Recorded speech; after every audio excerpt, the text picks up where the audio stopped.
Hello, myself Ramsinasis.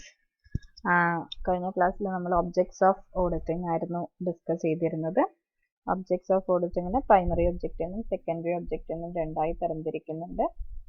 അതിൽ primary object എന്ന് പറയുന്നത് ബുക്സ് ഓഫ് അക്കൗണ്ട്സിൻ്റെ കറക്റ്റ്നെസ് എൻഷുർ ചെയ്യുക, കാണിച്ചിരിക്കുന്ന പ്രോഫിറ്റ് ഓർ ലോസ് കറക്റ്റ് ആണോ എന്ന് നോക്കുക, ഫിനാൻഷ്യൽ പൊസിഷൻ റെപ്രസെൻറ്റ് ചെയ്യുന്നത് കറക്റ്റ് ആണോ എന്ന് നോക്കുക എന്നൊക്കെയാണ്.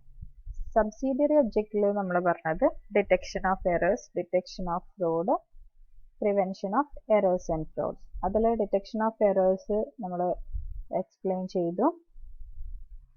ഡിഫറെൻറ്റ് ടൈപ്സ് ഓഫ് എറേഴ്സ് ഉണ്ട്, ടെക്നിക്കൽ എറേഴ്സും ഒക്കെ ആയിട്ട്, ക്ലറിക്കൽ എറേഴ്സ് അതൊക്കെ. അതിൽ errors of omission, errors of commission, compensating error, error of duplication അത് നമ്മൾ എക്സ്പ്ലെയിൻ ചെയ്തു. എറർ ഓഫ് പ്രിൻസിപ്പലും എക്സ്പ്ലെയിൻ ചെയ്തു.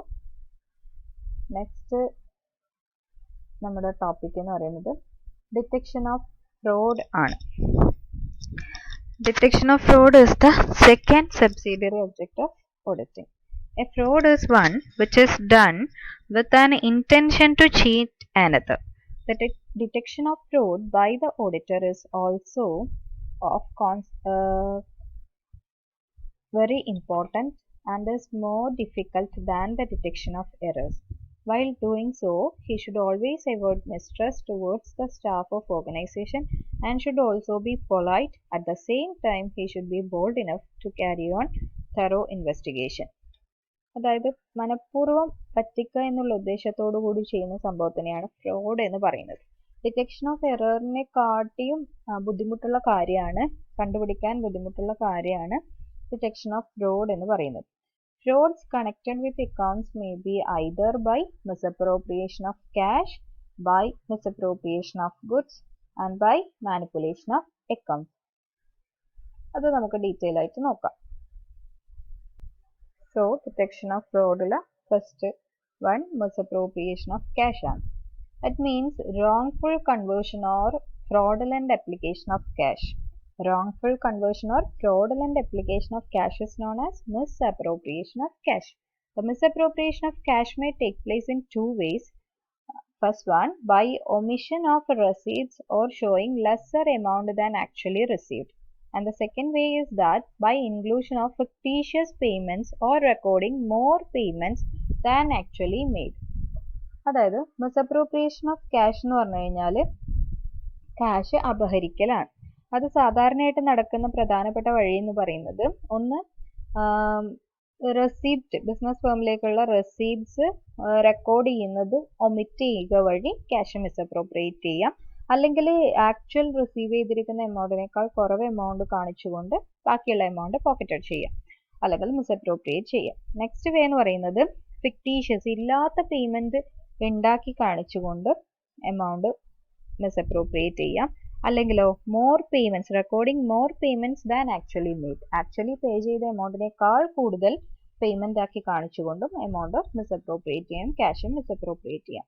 Some of the examples of misappropriation of cash are as first, cash sale may not be recorded at all and money received on that account may be pocketed.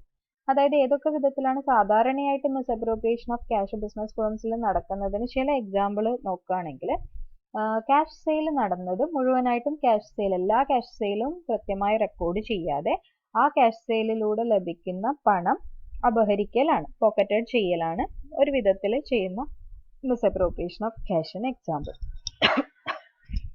Next is second, credit sale may not be recorded at all and money received from customers later may be pocketed. അതുപോലെ തന്നെ credit sale, അതായത് പ്രധാനപ്പെട്ട business ഫേംസിന് ലഭിക്കുന്ന income generate ചെയ്യുന്ന activity എന്ന് പറയുന്നത് സെയിലാണല്ലോ. അതുകൊണ്ട് തന്നെ സെയിലിന്റെ കേസിൽ ഒന്ന് ക്യാഷ് സെയിലിന്റെ കേസിൽ നടക്കുന്ന മിസ്അപ്രോപ്രിയേഷൻ ഓഫ് ക്യാഷ് പറഞ്ഞു. അതുപോലെ ക്രെഡിറ്റ് സെയിലിന്റെ കേസിലും ക്യാഷ് മിസ്അപ്രോപ്രിയേറ്റ് ചെയ്യാം. അതെങ്ങനെയാണെന്ന് വെച്ച് കഴിഞ്ഞാൽ, ക്രെഡിറ്റിന് സാധനങ്ങൾ വിറ്റ് കഴിഞ്ഞാൽ അത് റെക്കോർഡ് ചെയ്യില്ല. അതായത് പാർട്ടീസിന്റെ പേര് വെച്ച് നമ്മൾ റെക്കോർഡ് ചെയ്യില്ല, ഇന്ന ആൾ ഇത്ര എമൗണ്ട് തരാനുണ്ടെന്ന് പറഞ്ഞിട്ട്. അത് കാണിക്കാതെ ലേറ്റർ ഡേയ്സിൽ അല്ലെങ്കിൽ വരുന്ന ദിവസങ്ങളിൽ അവർ എമൗണ്ട് പേ ചെയ്യുമ്പോൾ അത് പോക്കറ്റഡ് ചെയ്യുക വഴിയും മിസ്അപ്രോപ്രിയേഷൻ ഓഫ് ക്യാഷ് നടക്കാം. Then method of teeming and lading. Another example is method of teaming and lading. That is a type of fraud that money received from the customer may be pocketed and money received from the other customer that may be shown as received from the former customer. സെയിൽസിന്റെ കേസിൽ നടക്കുന്ന ഒരു misappropriation ആണ് method of teeming and lading എന്ന് പറയുന്നത്. അതായത് ഇത് ഒരു തരത്തിലുള്ള ഫ്രോഡാണ്. എങ്ങനെയാണെന്ന് വെച്ച് കഴിഞ്ഞാൽ കസ്റ്റമർ, അപ്പോൾ ഒരു കസ്റ്റമർ എ ബി സി എന്ന് പറയുന്ന കസ്റ്റമേഴ്സ് ഉണ്ട് എന്ന് വിചാരിക്കാം. എ എന്ന് പറയുന്ന കസ്റ്റമർ എമൗണ്ട് തരുമ്പോൾ അത് റെക്കോർഡ് ചെയ്യാതെ ആ മണി പോക്കറ്റഡ് ചെയ്യുന്നു. പിന്നെയോ ബി എന്ന കസ്റ്റമർ എമൗണ്ട് പേ ചെയ്യുമ്പോൾ എ എന്ന കസ്റ്റമറുടെ അക്കൗണ്ടിൽ കാണിക്കുന്നു. അപ്പൊ അത്തരത്തിൽ ഇതിങ്ങനെ തുടർന്നുകൊണ്ടേ പോകുന്നതിനെയാണ് method of teeming and lading എന്ന് പറയുന്നത്. അതായത് ഫസ്റ്റ് റിസീവ് ചെയ്യുന്ന കസ്റ്റമറുടെ അടുത്ത് നിന്ന് മണി പോക്കറ്റഡ് ചെയ്തിട്ട് and money received from the other customer that may be shown as received from the former customer. ആദ്യത്തെ കസ്റ്റമറുടെ അടുത്ത് നിന്ന് മണി ലഭിക്കുന്നതായിട്ട് ലേറ്ററിൽ വന്ന കസ്റ്റമറുടെ എമൗണ്ട് ഉപയോഗിച്ചുകൊണ്ട് റെപ്രസെന്റ് ചെയ്യുന്നതാണ്. അതായത് മുന്നേയുള്ള ആളത് ആ പൈസ അപഹരിച്ചു കഴിഞ്ഞു. അപ്പൊ അത് എന്താ പറയാ, തുടർച്ചയായിട്ട് പിന്നീട് കസ്റ്റമേഴ്സ് വരുന്നതിനനുസരിച്ച് മാറ്റി മാറ്റി അക്കൗണ്ടിൽ റെക്കോർഡ് ചെയ്യുന്നതിനെയാണ് method of teeming and lading എന്ന് പറയുന്നത്.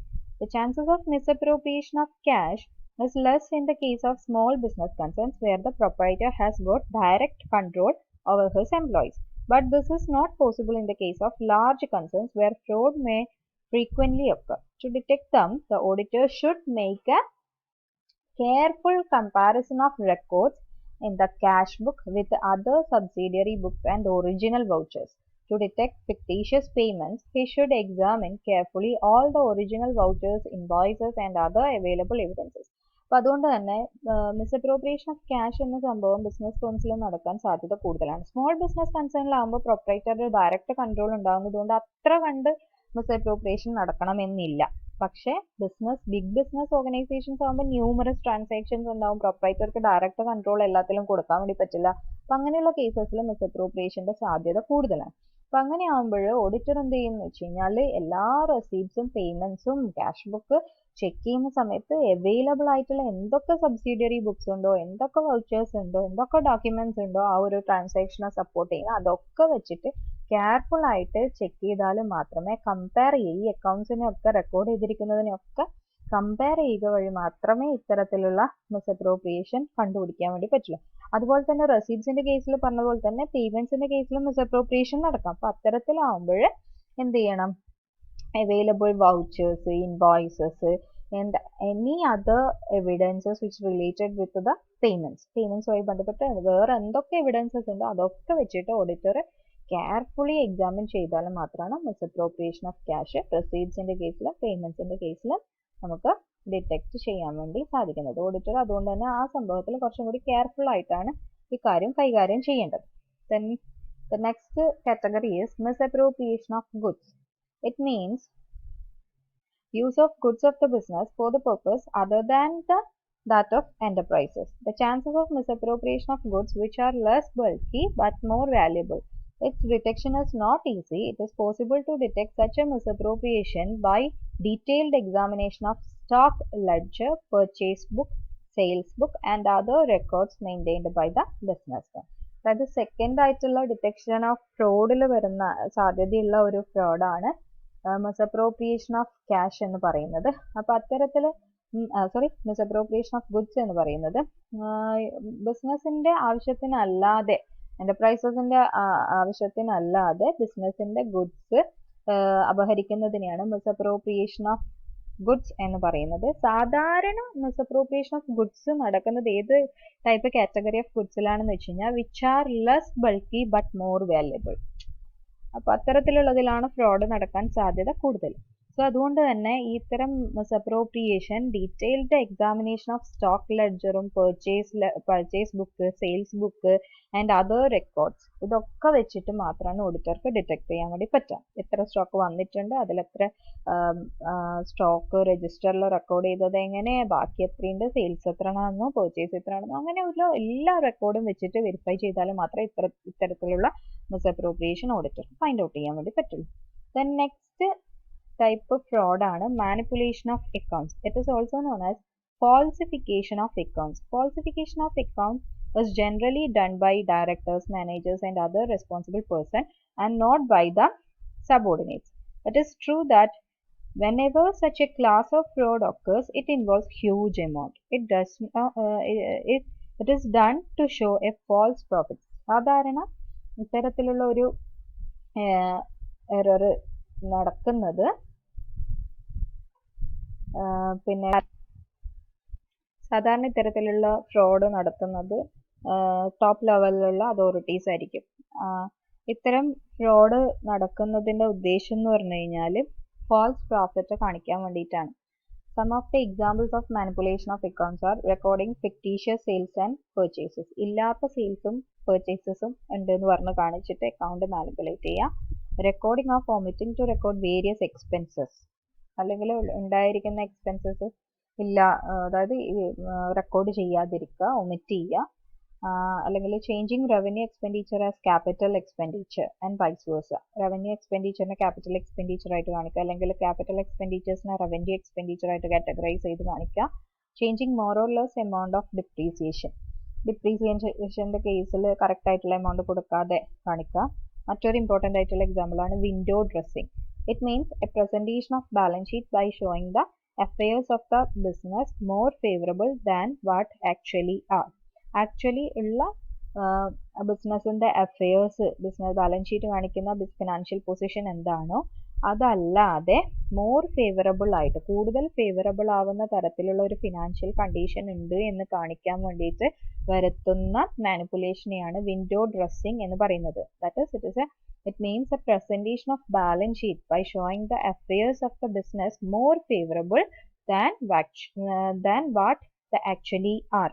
ആക്ച്വലി എത്രയാണ് ഉള്ളത് അതല്ലാതെ മാനിപ്പുലേറ്റ് ചെയ്തുകൊണ്ട് ബാലൻസ് ഷീറ്റ് കാണിച്ച് നല്ല ഫേവറബിൾ ആയിട്ടുള്ള ഫിനാൻഷ്യൽ കണ്ടീഷൻ ആണ്, ഫിനാൻഷ്യൽ പൊസിഷൻ ആണ് എന്ന് റെപ്രസെന്റ് ചെയ്തുകൊണ്ട് മാനിപ്പുലേറ്റ് ചെയ്യുന്ന അക്കൗണ്ട്സിനെയാണ് വിൻഡോ ഡ്രസ്സിംഗ് എന്ന് പറയുന്നത്. സോ ഇത്തരത്തിലുള്ള എറേഴ്സ് ഡിറ്റക്ട് ചെയ്യുക എന്ന് പറയുന്നത്, അല്ലെങ്കിൽ ഫ്രോഡ് ഡിറ്റക്ട് ചെയ്യുക എന്ന് പറയുന്നത് കുറച്ച് ഡിഫിക്കൽട്ട് ആയിട്ടുള്ള ടാസ്ക് ആണ് ഓഡിറ്റർക്ക്. ഇപ്പോൾ നേരത്തെ പറഞ്ഞിരിക്കുന്ന എല്ലാ വൗച്ചേഴ്സും എല്ലാ ട്രാൻസാക്ഷൻസും കാറ്റഗറൈസ് ചെയ്തിരിക്കുന്ന എക്സ്പെൻസസും ഇൻകവും ഒക്കെ കൃത്യമായി നോക്കിയാൽ മാത്രമേ ഓഡിറ്റർക്ക് ഇത് ഡിറ്റക്ട് ചെയ്യാൻ വേണ്ടി പറ്റുള്ളൂ. Then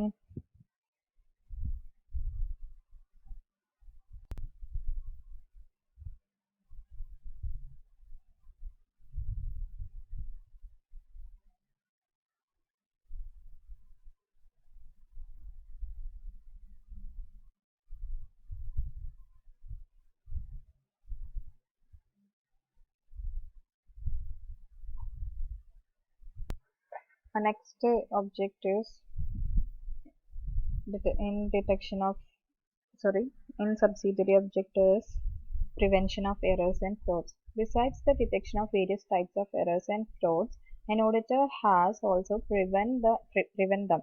But in fact, he has to do nothing in this regard. An auditor simply puts a moral check over the staff of the organization by detecting the errors and frauds. The staff and others would not carry on any dishonest transaction as they will be afraid of their detection by the auditor sooner or later. So, an auditor always keep in mind possibilities of fraud, proceeds with his eyes open and be alert. അതായത് നമ്മൾ detection of എറേഴ്സിൽ കുറേ type errors പറഞ്ഞു, ഫ്രോഡിൽ different types of fraud പറഞ്ഞു. അപ്പോൾ ഇത്തരത്തിലുള്ള എറേഴ്സും ഫ്രോഡ്സും prevent ചെയ്യുക എന്നുള്ളതാണ് ഓഡിറ്ററുടെ മറ്റൊരു ഒബ്ജക്റ്റീവ് എന്ന്, അല്ലെങ്കിൽ ഓഡിറ്റിങ്ങിൻ്റെ മറ്റൊരു ഒബ്ജക്റ്റീവ് എന്ന് പറയുന്നത്. അപ്പോൾ അതിൽ പ്രിവെൻറ്റ് ചെയ്യാൻ വേണ്ടിയിട്ട് എപ്പോഴും സസ്പീഷ്യസ് ആയിരിക്കുക എന്നുള്ളതല്ല, പക്ഷെ കുറച്ചും കൂടി അലേർട്ട് ആൻഡ് വിജിലൻ്റ് ആയിരിക്കുക. പിന്നെ ഒരു മോറൽ ചെക്ക്, ഈ സ്റ്റാഫിൻ്റെയും മറ്റു വർക്കിൻ്റെയും ഇടയിൽ ഒരു മോറൽ ചെക്ക് കൊണ്ടുവരിക. അതായത് എല്ലാ അക്കൗണ്ട്സും കൃത്യമായി വെരിഫൈ ചെയ്യുന്നുണ്ട് എന്നുള്ളൊരു പേടി ഉണ്ടാകുമ്പോൾ ഇന്നല്ലെങ്കിൽ നാളെ നമ്മൾ ചെയ്തിരിക്കുന്ന മിസ്അപ്രോപ്രിയേഷൻ ഓഫ് ക്യാഷ് അല്ലെങ്കിൽ ഗുഡ്സ് അല്ലെങ്കിൽ കമ്മിറ്റ് ചെയ്തിരിക്കുന്ന എറേഴ്സ് ഓഡിറ്റർ ഡിറ്റക്ട് ചെയ്യും എന്നുള്ള ഒരു പേടി ഈ സ്റ്റാഫ്സിൻ്റെ ഇടയിൽ ഉണ്ടാക്കി കഴിഞ്ഞാൽ അവർക്ക് ഒരു പേടി കാരണം അവരുടെ അക്കൗണ്ട്സ് കൃത്യമായി കീപ്പ് ചെയ്യുകയും ഇത്തരത്തിലുള്ള എറേഴ്സ് ആൻഡ് ഫ്രോഡ്സ് ഇല്ലാതിരിക്കാൻ ശ്രദ്ധിക്കുകയും ചെയ്യും.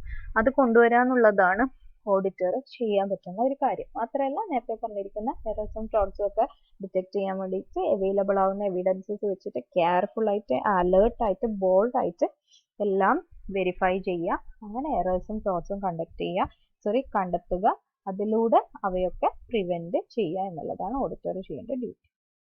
Thank you.